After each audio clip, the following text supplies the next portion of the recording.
Welcome to a new Daily Top Askreddit video. Today's topic. What's the last thing someone said to you before they died? A man who helped raise me died about 2 days after I saw him last.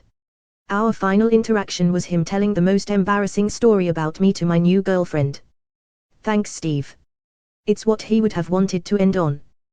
I'd like to think so too. My grandpa, on the phone. I wish we could have met. He lived in New Zealand, I live in Australia. I had met him, many times. Tore me up inside that it had been so long since I'd visited him that he'd forgotten me. It's not you, I promise. When my grandpa was gradually getting worse dementia, my dad visited him 3 to 5 times a week and talked to him on the phone multiple times a day, usually the same conversation, because grandpa forgot. Even with that, every time Dad saw him, Grandpa would, sometimes gently, sometimes not, chide him for never coming to see me. I think I've posted this before, but one of the hardest moments of my life came when I walked into the ICU after my grandma had a stroke. This woman had my family at her house for my first few years, watched me every day after school and was at every important milestone in my life. She looked at me and had no idea who I was. I'll never forget that, and it hurts terribly to think about. I'm fine, don't worry about me. My grandfather had been diagnosed with stage 4 cancer and refused all treatment. In his words, I'm 86 years old, what the hell is the point? The last time I saw him he looked bad and was clearly in a lot of pain, but he kept insisting that he didn't want anyone making a big fuss over him. He died 3 days later. The feel of accepting death wakes a huge dreadful feeling in me. Sorry for your loss. I just hope that when it gets to be my time, that I do feel acceptance and not extreme regret and dread. The day before my grandfather slipped into his last sleep, my car broke down. He heard about it and gave me a lot of money when I visited him.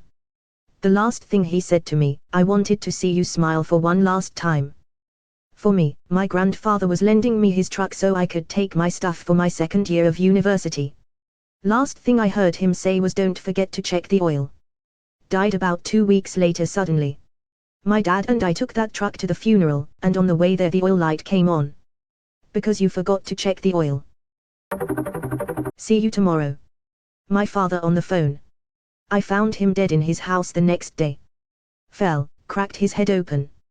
Edit, it's amazing to see how people are opening up with their own stories and sharing advices and virtual hugs. Thank you, Redditors, for turning my comment into a place of comfort. Oh, that's awful, I'm so sorry you had to go through that. Thank you. I wouldn't wish it on my worst enemy. This is the type of shit people go through, and strangers don't even realize what a person has endured in life. Treat people right. Lots of people have had many traumatic experiences already, or endured a lot of bad events in life. Edit, thanks for awards, never got any on Reddit. Glad you liked comments content. I tell you, if anything ever taught me that lesson, it was this experience. People always assume that others are assholes when they see them misbehave. But how could you even know? People go through tons of fucked up shit all the time. Pay a little respect to strangers. That's all it takes. I'm sorry we didn't talk as much as you wanted. My grandpa's last words. As someone who doesn't talk to their grandparents often, his hit home. I'm sorry. 99-year-old grandfather after recurring mini heart attacks over a couple of weeks tell wife, I said hello, I will see you later, with his slight grin and a wink. He knew, I knew, we all knew. Great guy, and always had a great attitude under any circumstance he faced. That felt kind of heavy, but also kind of nice. You all knew. He went out with a grin, and with you by his side. What a badass. The last conversation I remember having with my grandpa before he died, he asked me if I was still playing guitar, and I said I was. My grandpa tells me every time I see him how much it makes him happy that I play.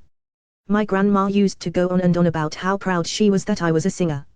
I regret that she didn't live long enough to see me become a professional. My father was mostly nonverbal and not lucid while declining from cancer. I was sitting bedside when he suddenly woke up and started getting out of bed. Where are you going, Dad? I asked. He looked at me, his eyes twinkling above a huge smile, and said, I'm going to get some ice cream, boy. Edit, there was no way he could support himself at that point, so I got him back in bed, then ran to get ice cream. He was lapsing back when I returned, but he did have some ice cream. I'm pretty sure those were his last words to the world. Edit 2, many thanks for the responses and awards. It is cathartic to share this memory with you. I like to think my father would have appreciated the humor of the moment as well. This entire thread has been a roller coaster of emotion.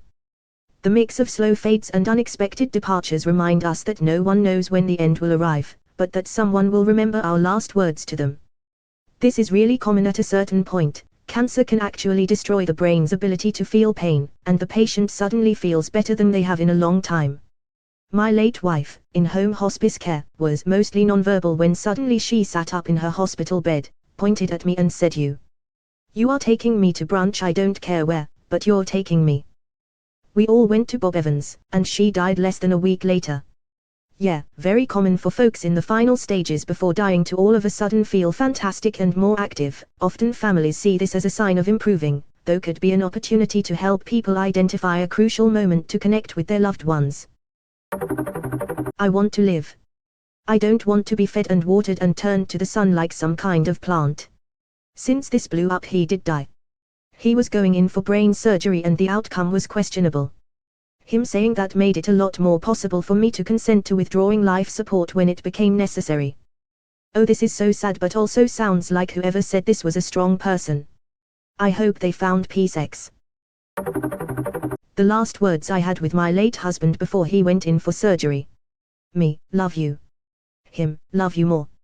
Even though this is the perfect way I could imagine having last words, this one has somehow hurt me the most. I am truly sorry for your loss. Sorry for your loss. My dad said I'm gonna pass out, I'm passing out, then died in my arms. Edit, wow, thanks for all the comments and the hugs and things. Nice surprise waking up to 100 comments. My dad had a heart attack in our apartment and we were trying to get to a hospital when he collapsed in the parking lot. Holy crap. This one gave me the chills. I'm so sorry. Gee, that's tough. Hugs, my friend. On a coaching course for a week. How are you guys? Last WhatsApp message from my brother. I never responded because I was too busy. This one kind of hits me harder than most of them here. Sometimes we just keep living, sometimes we go on weeks or months without catching up, and in that time something can happen. The worst is how sudden it is, no crescendos or legendary send-offs with well-though words. You just find out. You're right, this is basically exactly how it goes in life. The last time my dad spoke to me he was telling me to go to bed because it was late, died of a heart attack at 51. One brother, I said see you later and he nodded at me, died due to MD complications at 26. One brother, it was a conversation at another funeral I don't even remember. He died not too long after that and I just got a phone call at work from one of our brothers. He died. Childhood friend, looked sick at work. I mentioned it to her and she said that yeah, she had a stomachache or something. We basically each said see you later this week. She died the next day, 16 years old. Another childhood friend, died at 19, car accident. I can't remember when we last talked. The summer after graduation. We played together every day when we were kids, probably for a decade. I could go on and on. But that is what death in real life is like. In my experience, it is nothing like the movies. You won't know when the last time you're going to talk to someone is. And for years that messed me up because I wanted to leave every conversation with friends and family on some sort of meaningful note, with not arguments or disagreements, just in case. But that isn't real life, either. It reminds me of the play, Our Town, and the protagonist who goes back to visit after she has died. She says, does anyone ever realize life while they live it every minute? And the narrator / stage manager says, no, because you just can't live your life thinking about this every minute of the day. You can't think about every conversation and whether it will be your last. But we would still all do well to remind ourselves that it can end at any moment, and it is a beautiful, precious thing. Tucked in my GF, kissed her goodnight, told her I loved her and would see her in the morning. She kissed me back, said love you babe, and she passed that night. I found her in the AM. When I went to kiss her goodbye before I left for work. ETA, I am totally floored by the traction this seems to have gotten. First, thank you so much for the love, condolences, and stories that you all have shared with me. I am both in awe and honored. Second, I am getting through, one foot in front of the other. Some days are better than others. Thirdly, she died from complications from a number of things she had going on. Type 1 diabetes, arthritis, fibro, congestive heart failure, and reduced kidney function. And it did help. She spent half of December, pretty much all of January, and nearly half of February in the hospital from complications stemming from breaking her ankle, pneumonia, and an infection in her hardware for the broken ankle. So this wasn't totally out of the blue. But it still sucks. I've learned it never gets better, you just get used to the idea that they're gone. To some of the younger editors, don't be afraid to love, deeply, honestly, openly, it's worth the pain that sometimes comes. When we go, the only things we leave behind are the stories people tell and the memories we've made. So, enough of me being maudlin, I'm gonna have another beer or two and go to bed. Honestly, one of my greatest fears. I'm so sorry. I don't sleep well at night when I don't hear my husband snoring because of this. I always have to check if he's breathing before I fall asleep. Happened to me and my boyfriend. He kissed me on the forehead, told me he loved me. He went to take a nap, but I couldn't wake him up. It was the day after the best Valentine's Day.